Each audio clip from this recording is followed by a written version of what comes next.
Hello and welcome back to Foodinati UK, and this week it's Mental Health Awareness Week special. We have Graphic Nature who are going to be swinging by, and we're going to talk to them all about their latest UK tour and album, and then we're going to be hooking up with Dr Kate Quinn of Heavy Metal Therapy, an amazing resource which helps with mental health awareness and every type of issue that every mosher might come across. So keep it locked.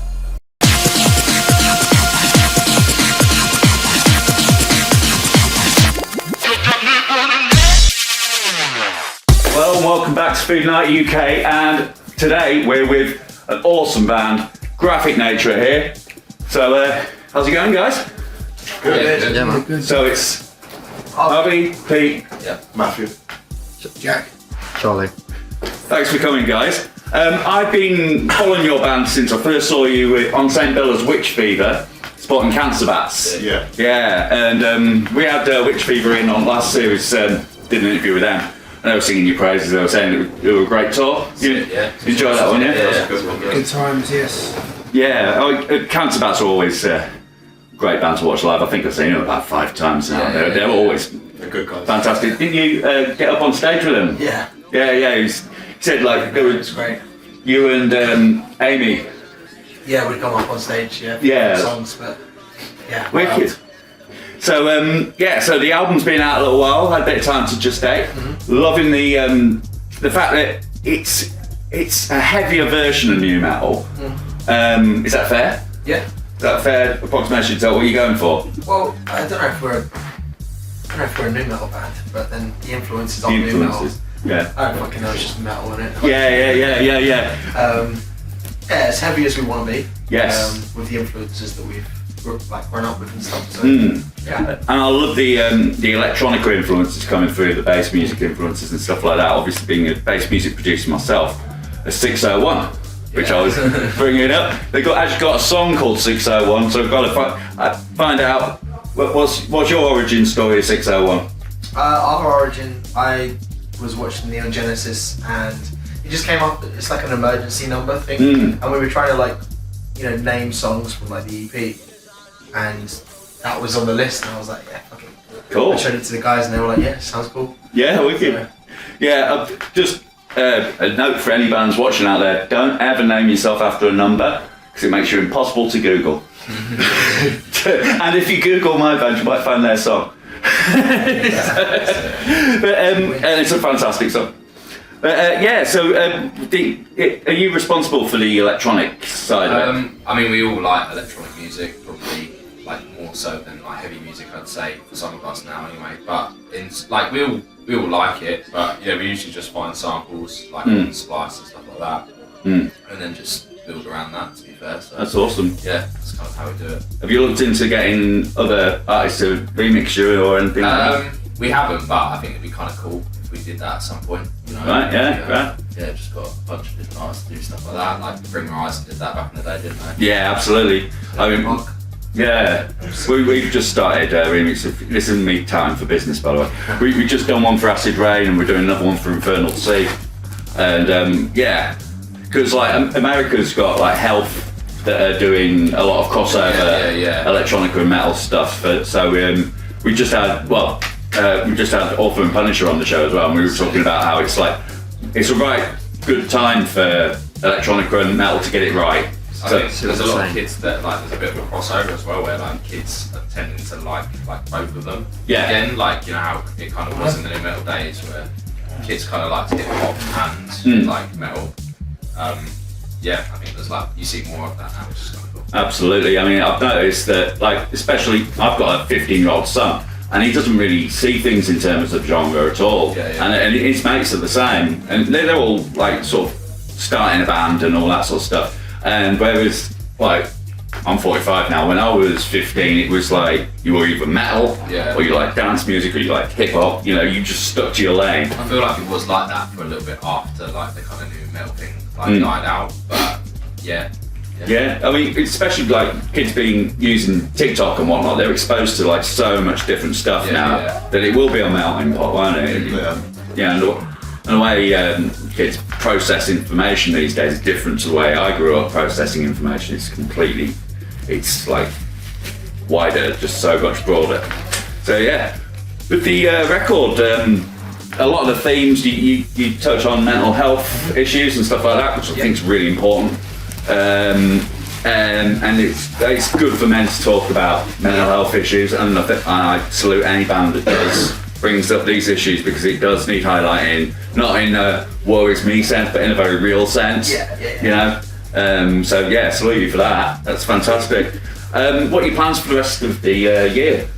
I download. Awesome. Play Reading and Leeds. Awesome. You'll be the heaviest thing at Reading and Leeds.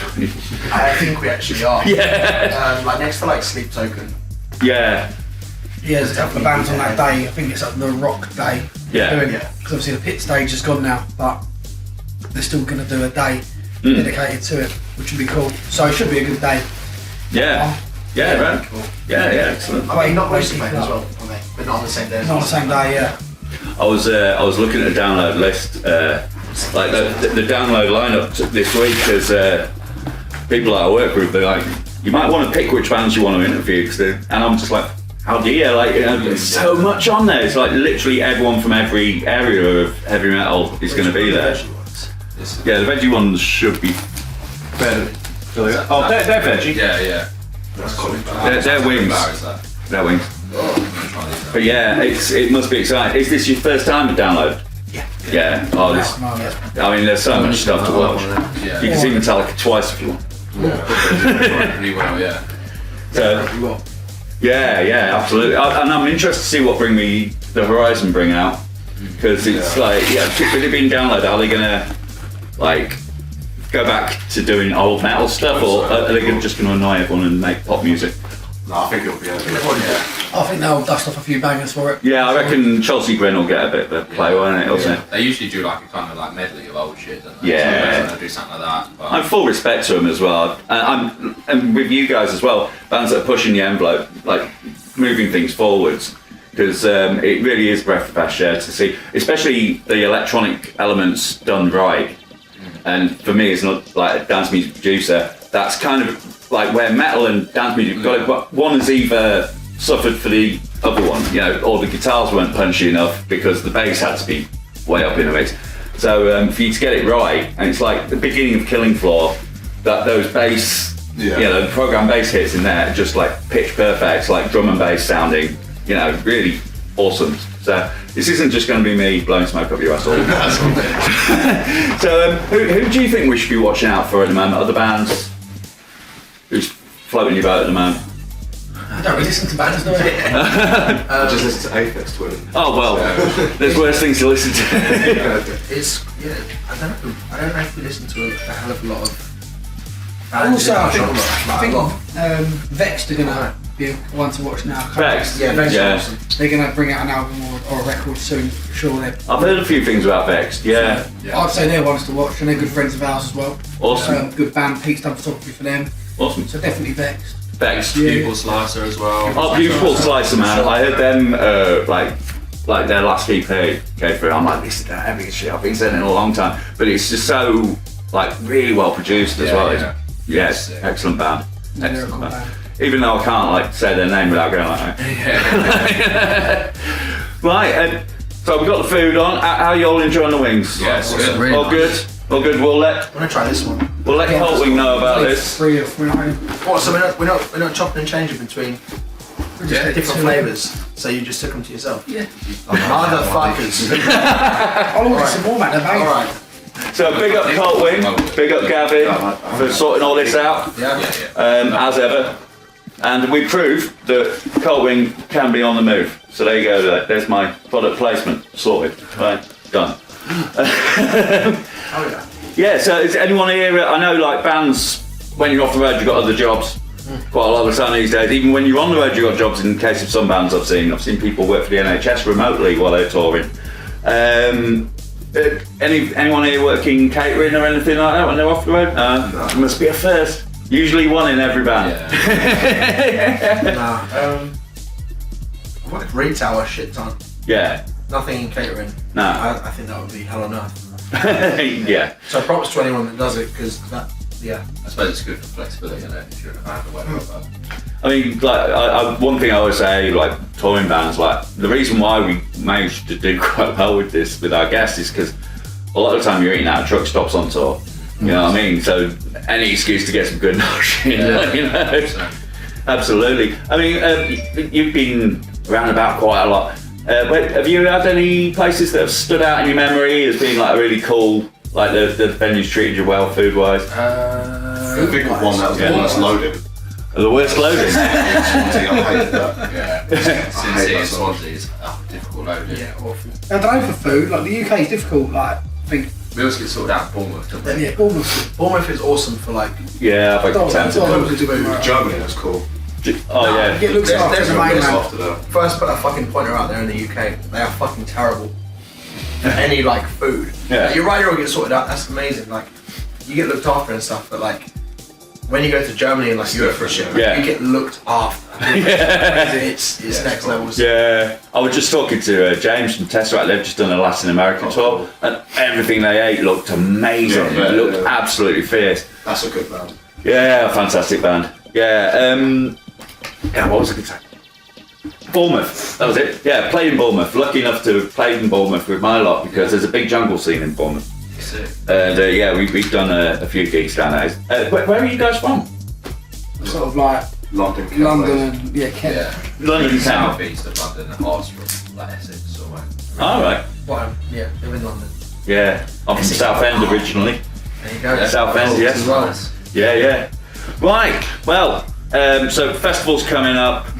Any other sport tours or anything like that we should know about that you can talk about? Nothing that we can talk about. I don't think at the moment. No, but there's some dates through the summer, a couple of short runs that we're doing that will be announced soon. Awesome. I suppose, yeah. And then, yeah, that's about all of the plans for now, isn't it? A lot We've of got like a festivals. ton of festivals. Obviously, and, we've got Metal Days and Metal Slovenia. Days, Oh, Metal Days, that looks sick. That Yeah, so we're doing that, and then obviously there's 2000 Trees and a couple of other ones. Ah, see you down there too. Fest. And what's the other one we're doing? No play. No Play, yeah. So there's a lot of good stuff. Yeah, there's a lot of We're gonna festivals be out. popping off this summer. Yeah. I mean, we've lost a few too, but I think the more established ones looking pretty concrete, aren't they? Yeah, you see some of those smaller, like the fests come and go, don't you? Yeah. I think, like, there's some good ones out there still. Yeah, I mean, I was looking at the stats, how much it costs to put on a festival, just base level. It's Oh, yeah. like 250 grand. Just Oh, yeah, yeah. You want to have that in reserve, Oh, of course, yeah. you know, in case of disasters. You've got to sell a lot of tickets to, to even turn it over. haven't you? Absolutely, it takes balls of steel to take on Oh, proper. a job like Yeah, that, yeah. So full respect to all the small festivals out there. Yeah. Right, I think we've covered it there, so I'm going to let you crack on with your meal. Have a good blinder of a gig tonight. Appreciate that. I'm really looking forward to it. When I saw you at Key Club, I was like, they'd go off in Boom. Because Boom is like the nice sort of like industrial kind of vibe in it, so yeah. Cool. I'm excited. Awesome, guys. Well, thank you very much. Thank you. Thank you. Okay. It's great. Cheers. And if you like what you see there, don't forget to subscribe, hit the bell, leave a comment, leave a like. You know what to do. Keeps us doing what we do. Hello and welcome back to Foodinati UK. And for Mental Health Awareness Month, which is May, which is when we're filming this, we have a special episode dedicated to mental health. And to do that, we've got the director of Heavy Metal Therapy is here. Dr Kate Quinn is in the Hello. house. Thanks for being on the show, Kate. You're welcome. Is it Kate or Dr Kate? Kate. Oh, fine. The doctor bit's only useful if I'm having a strop at like the bank or something. I don't Yeah. Use it when it's needed. Yeah. Absolutely. So can you give me a little background into how did heavy metal therapy come about and what's it all about? Yeah. So it's all about kind of heavy metal music and mental health. And really what it is, it's for people who find heavy metal music to have some sort of a well-being benefit. So you and I, if we're sort of metal people, will probably be familiar with the idea that, metal can be really helpful for Absolutely. managing like anger or various kinds of mental health stuff Yes, that might be going absolutely. on. And I suppose heavy metal therapy really is a place where people who find that or have that experience can kind of come together. I'm a psychologist by trade, and as part of my work as a psychologist, one of the things that we learn about is how important like stories are around recovery, like positive stories, learning from other people's lived experience, that kind of thing. Awesome. And what we really wanted to do is to have a collection of recovery stories that were more about like recovery through metal. Yeah. And that's how we started, was like putting all that together. I think that's amazing, because I certainly know the power of heavy metal when it comes to motivation. I find it, especially like, you know, first thing in the morning when I've got a big job ahead of me, it's got to be something heavy in the headphones and off for a good stomp. That tends to sort me out. And also, like, several songs have helped several people through hard times. I spoke to Fearless Vampire Killers, were one of the bands I spoke to.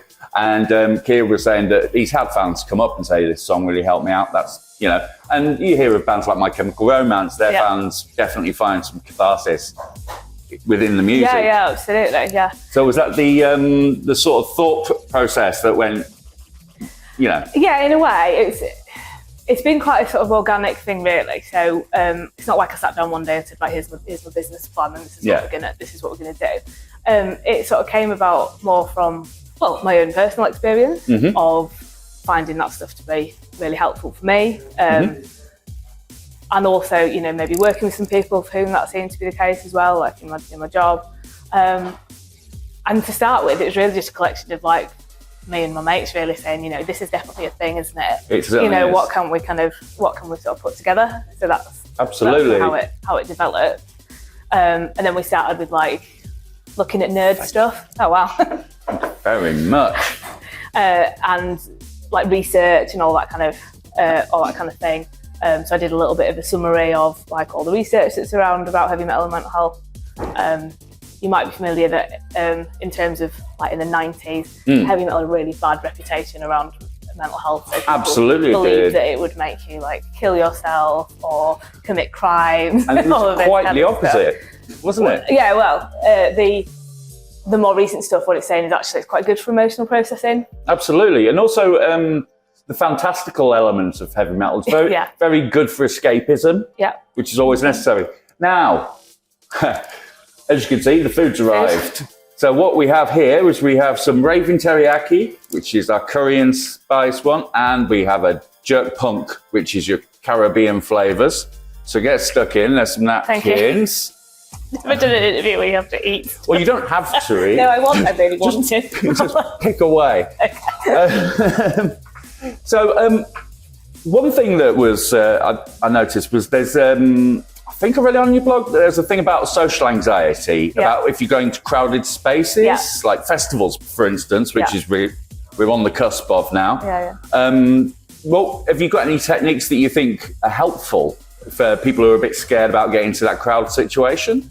Yeah, so a few months ago we did this like almost like collection of, yet again, experiences called Somewhere I Belong, which is really about gigs and inclusivity. And we featured a few people who got anxiety, quite a lot of neurodivergent people as well, who perhaps might get overwhelmed in like a busy environment, people who experience trauma. And the things that they sort of said, or the themes that came out of that, so this is not my advice, it's kind of what people said, I guess, who've been through it themselves, was around, maybe trying to buddy up with somebody, being able to find, like, there was a really big demand for like the quiet space, like there being a quiet space somewhere. It's very important. And I know this sort of like, I saw this thing the other day that, is it Baby Metal, that said that they wanted to do like a silent or quiet, like almost like a kid's like mosh pit. Yeah. And I know it sounds ridiculous, but actually when you ask people who get overwhelmed at gigs, I think it'd go down really well to have that place that's not quite as intense as like the middle of the mosh pit. Absolutely. I mean, I can speak from personal experience. We won't get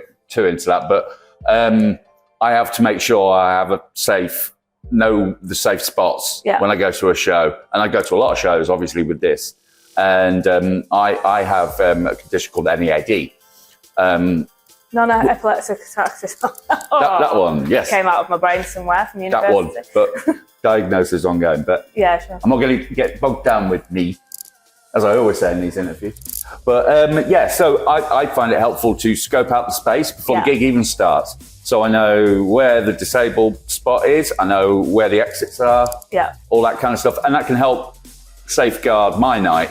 So if I get an aura or something like that going on, I can make sure I'm in a good spot. And I find that Also, especially with my condition, I've got special glasses as well for strobes, because strobes are quite an overwhelming thing for some people, and not just people with NEAD. It's quite a barrage. That with the noise, so that you can get gaming glasses. Apparently, very good for it. Blue light. Yeah. Apparently. Well, if you think about how intensive gigs are, especially like metal gigs, mosh pit, like loud, whatever. It makes sense, doesn't it, that to have some of those kind of spaces. Yeah. The lady that follows us, whose son has autism, and he loves heavy metal, like going to all the shows and stuff like that. They're in America, and she always phones ahead. And we'll like scout out the place and kind of like find a spot. Absolutely. And stuff.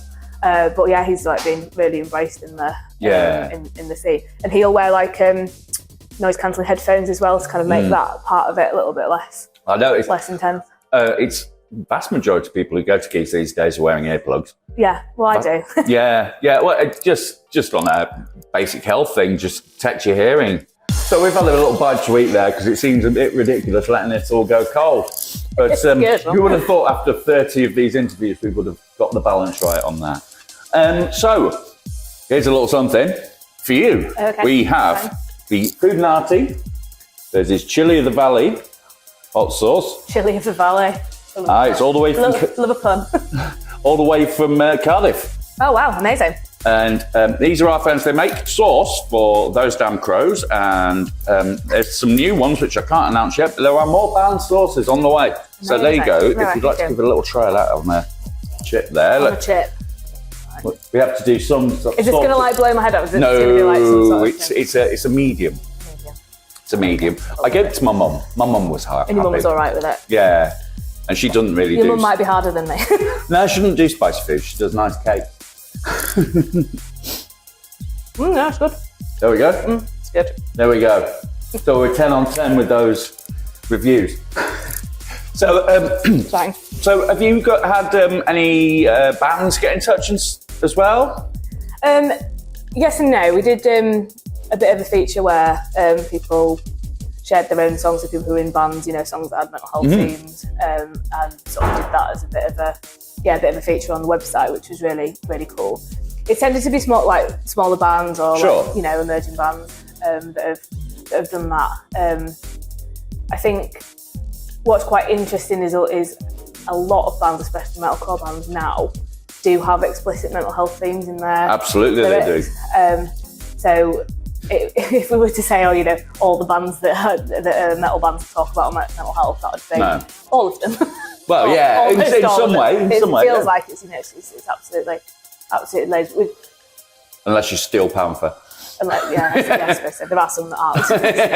But like I did this, I was writing something because, as I say, we do a bit of nerd stuff, and I looked at I think the top 10 best according to some metal magazine metalcore albums in 2022, and I think 8 out of 10 of them had some sort of explicit absolutely theme in there, and maybe at least over half had press that was specifically related to mental health. Absolutely, and this interview will be twinned with an interview with Graphic Nature, who have made no bones of the fact that their themes are mental health and extreme versions thereof. And, it's quite common these days, like Slipknot, obviously, quite public about that element. As you say, it seems to be, back in the 80s, not so much, it was all about girls and, and stuff like that. Whereas now it's like, since bands like Korn and Deftones, people have sort of opened up a bit because they were opening up about some really heavy stuff, Yeah, so I think in the 80s and even before then, Paranoid by Black Sabbath. I suppose Sabbath still did, yeah. So there were definitely mental health stuff, but there's this almost this kind of I can never say this word, caricatured depiction of mental health. So for example, when I first started the website, loads of people said to me, have you heard Metal Health by Quiet Riot? So that's a classic 80s kind of song. Yeah. I don't know if you've seen it, but in the album cover, the guy has got he's got a straight jacket on. Yeah. And he's got like a Hannibal Lecter kind of mask. Yeah, it was always like Madman. Yeah, and you've got these kind of depictions in that sort of era, and then you get things like the emergence of new metal and Korn, Yes. and they start talking about vulnerability, Absolutely. really, or sharing like vulnerability. Yeah. In terms of like personal experience. And things Absolutely, like that, or what some appears very at least heavy to topics, be, yeah. to be personal experience. And I think that changes the landscape of metal in a way. It did. From a mental health perspective, the kinds of things that we It's one of talk the about. good things about new metal that it did do was, forget about Crazy Town, but horses for courses.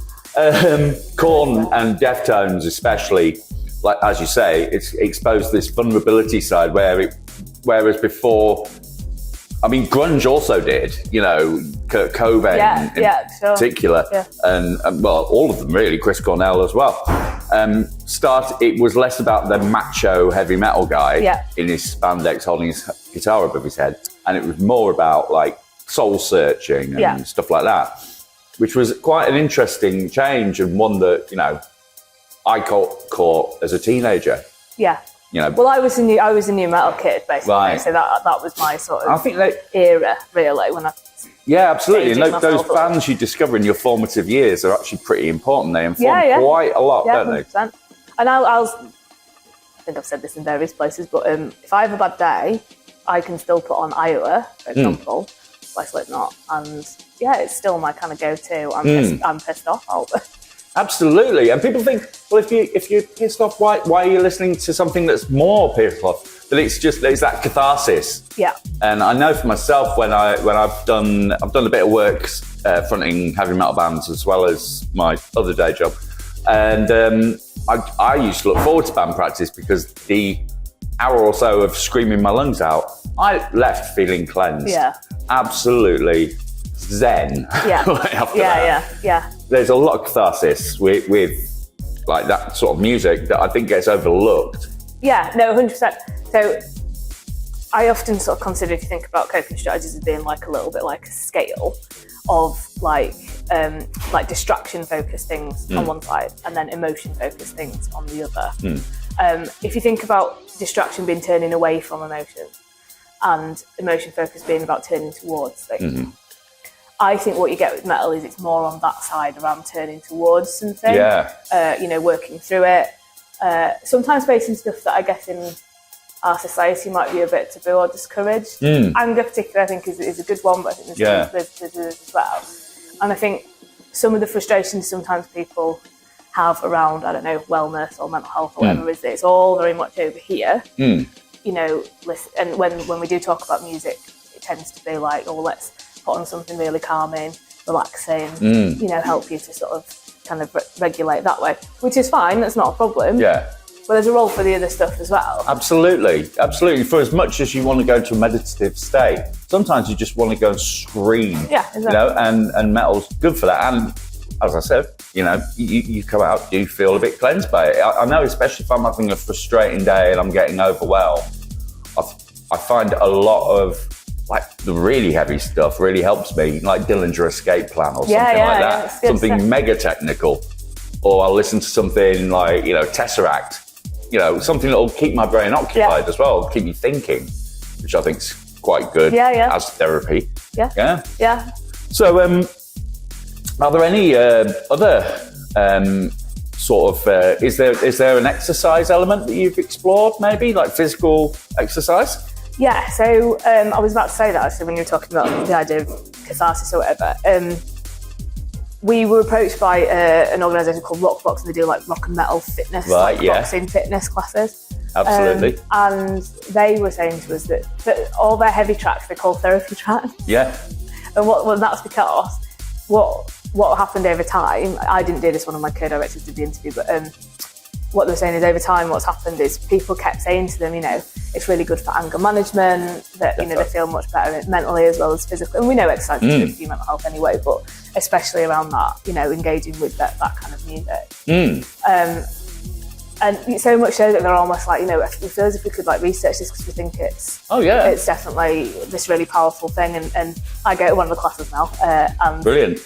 You overhear people saying stuff like, oh, it's like anger management or whatever. It's just that opportunity to like turn towards stuff. And I'm assuming But like, you know, mosh pits is a similar thing actually, isn't Well, it? it Like is. when you're going in there and Yeah, I was going to letting it all say out. the parallels are quite similar. Actually, where I always think of mosh pits as being a bit like the film Fight Club. You know, people Yeah, get great film, by the way. Yeah, absolutely. People get frustrated all week and they want to go in the mosh pit and get it all out.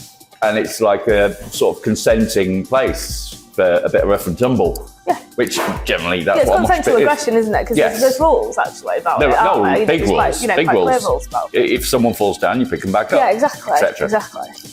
So it's almost got that. It's like, you know, controlled aggression thing. Absolutely. That, you know, is the reason why people do exercise and boxing and all, you know, all those. Absolutely. Other, all I those think- other things.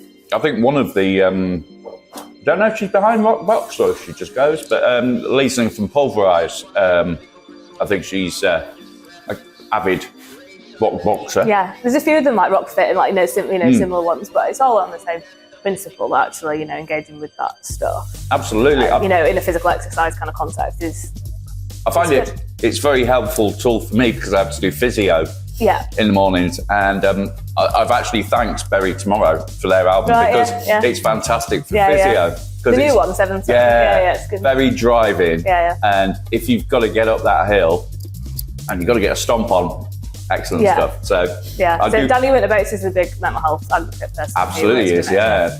He's been very supportive of our organisation. It's a fantastic guy. Also works for the NHS. Yeah. So Yeah, I don't know how he fits it all in, but there you go.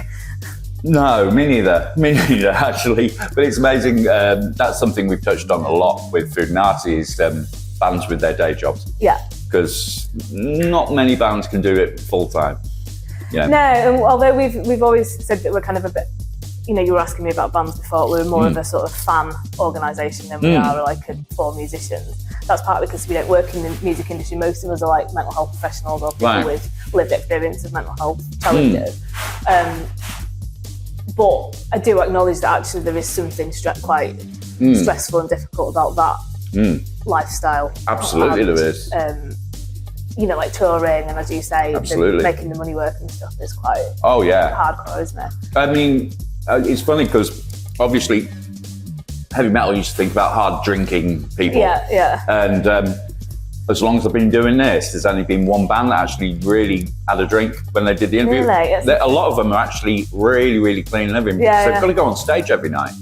And it's like, you know, it's like having a skinful and going to the gym. It's not going to help you out at all. No, and it's very physical, isn't it? Yeah, absolutely. So I've noticed people are, by and large, musicians in the heavy metal scene are a lot more clean living than the sex, drugs and rock and roll sort of image. Yeah.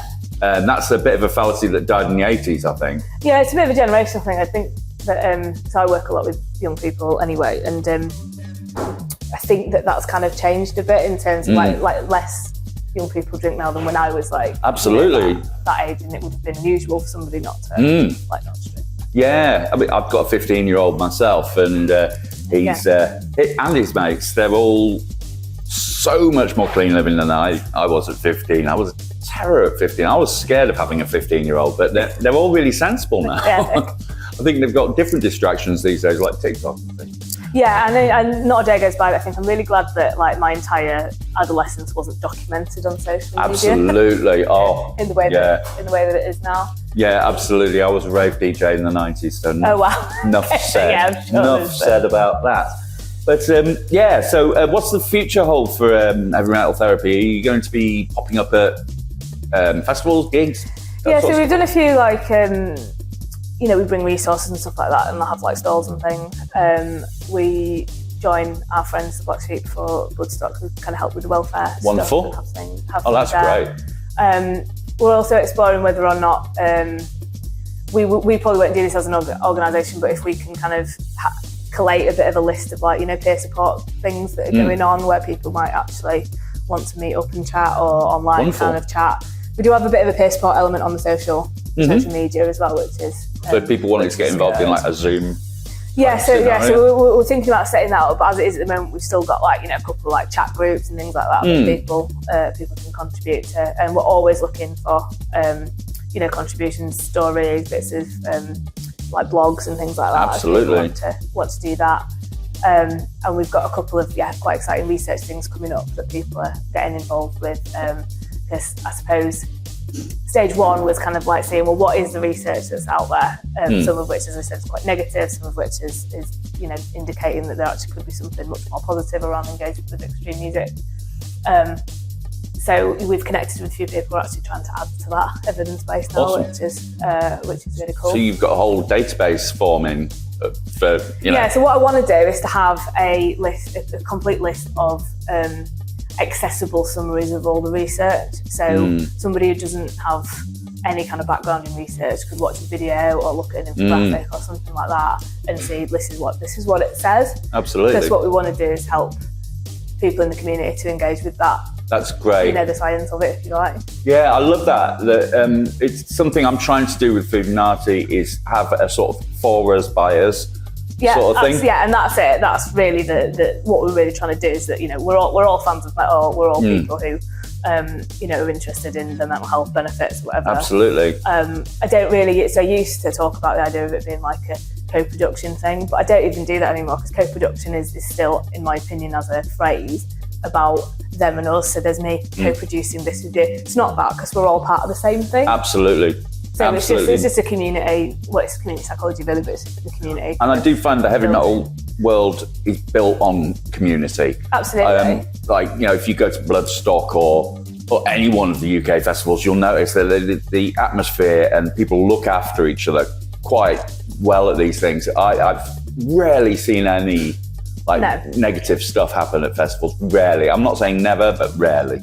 No, and when we do welfare, the security people say that they like doing metal festivals. Yeah, absolutely. It's not a lot of trouble. Well, because we are both based on those core rules about if someone falls down, you pick them back up, and that can be used as a metaphor for everything. Yeah. So I do find metalers are a lot more caring. And I have seen many times when someone might be getting overwhelmed at a festival and needs to go and have a cry and people will go over to a complete stranger and just check they're all right, call if they need help. Yeah. Generally very good like that, Yeah.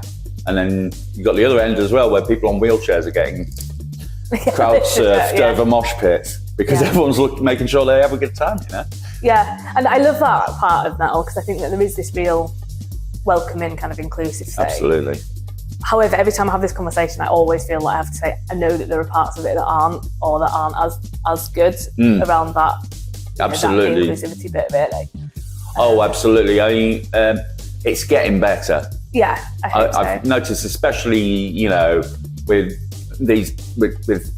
trans rights and things like that. Yeah. There is a bit of a spotlight happening now, which is great. Where inclusivity is I know there are factions of the heavy metal community that get ruffled. Yeah. But they used to all watch Rob Halford and Judas Priest. What did you think that was?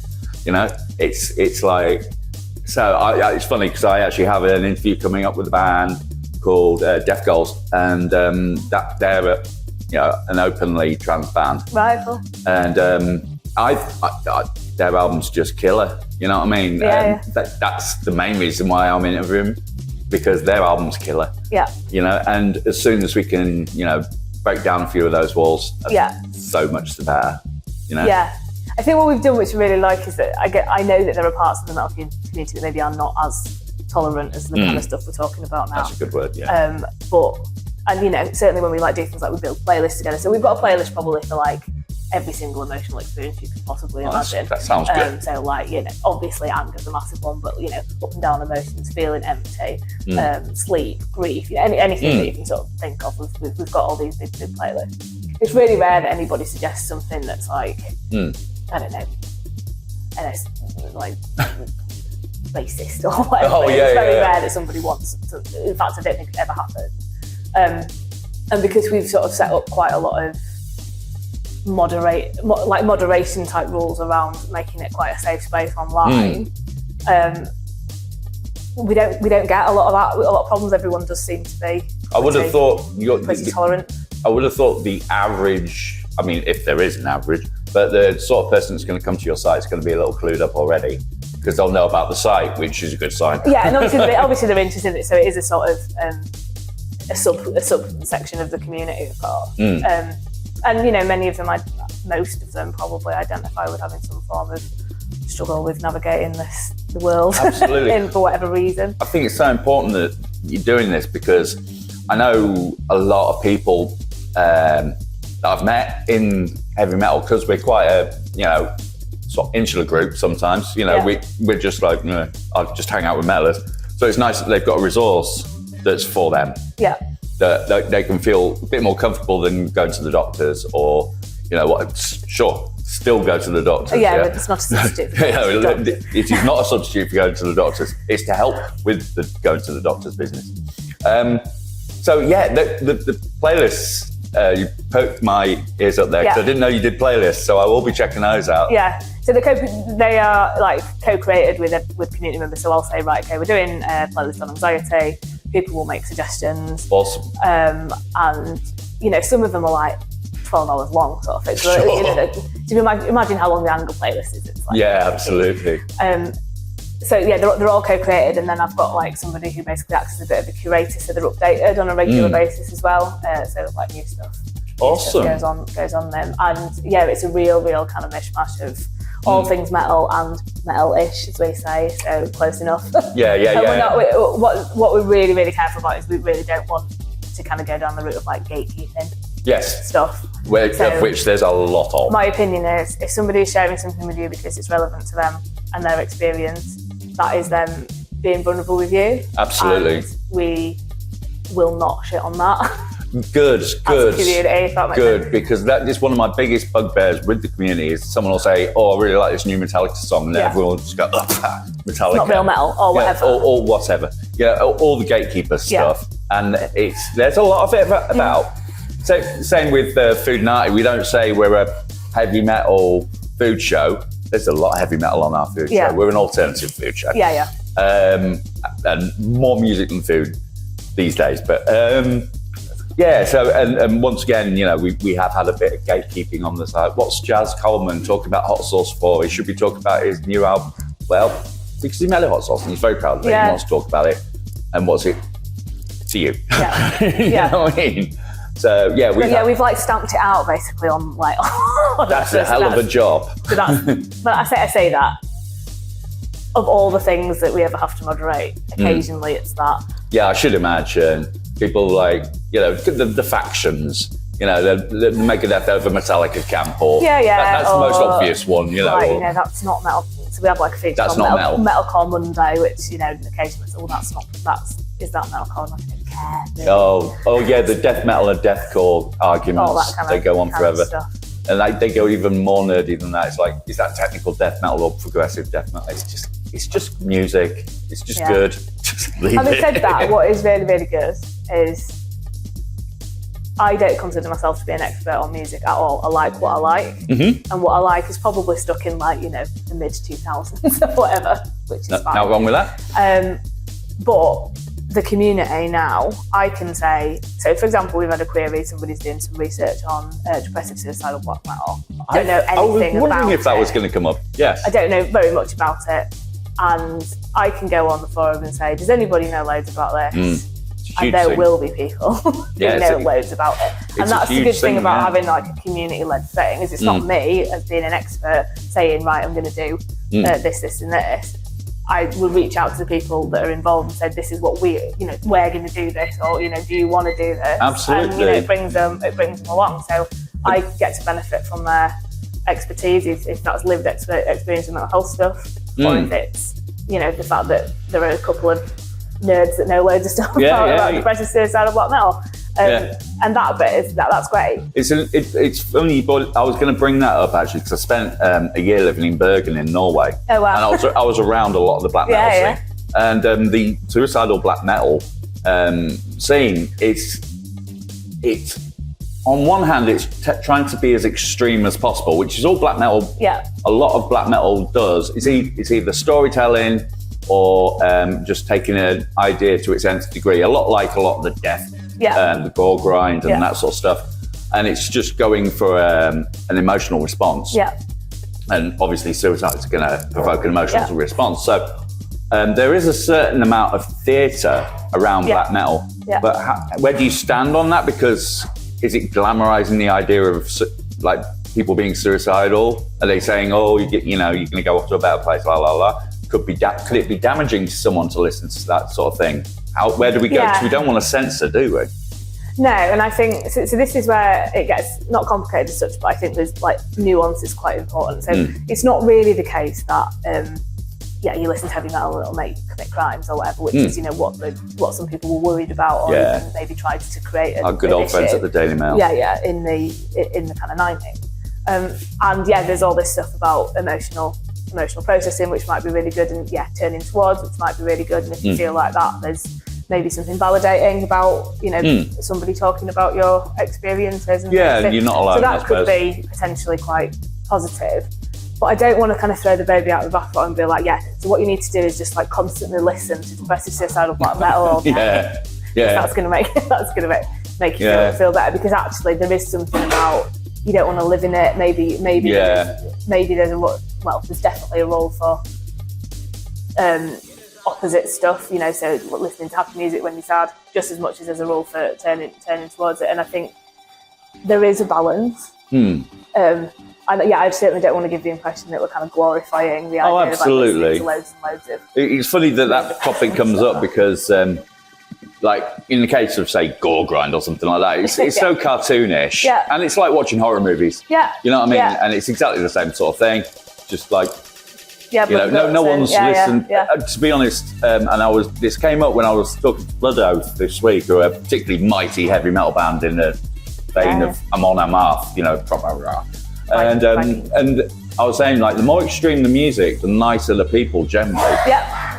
We've definitely found when we've had death metal bands on this show and black metal bands that they've been lovely. I don't want to ruin it. So you could say psychologically, couldn't you? And I don't know if this is true or not, but I guess this is like in the back of my mind, that they get that stuff out in a different way. Absolutely. They feel like that in their life. Absolutely. And you only need to spend half an hour with Party Cannon to realise what lovely people death metal people are. Exactly. Right. So, heavymetal.com, heavymetaltherapy.com. heavymetaltherapy.co.uk. So that's heavymetaltherapy.co.uk. Get on down there, see what it's all about. Even if you feel happy and wonderful about yourself, there could be something very interesting there you didn't know about, and a damn good playlist. Lots of free resources as well. So we've got loads of like different things you can download for free. All the playlists are all kind of there. So hopefully one-stop shop for heavy metal and mental health stuff. That's absolutely awesome. So there you go. You heard about it here. And all that remains is for me to say, Dr. Kate Quinn, thank you for being on Foodinati.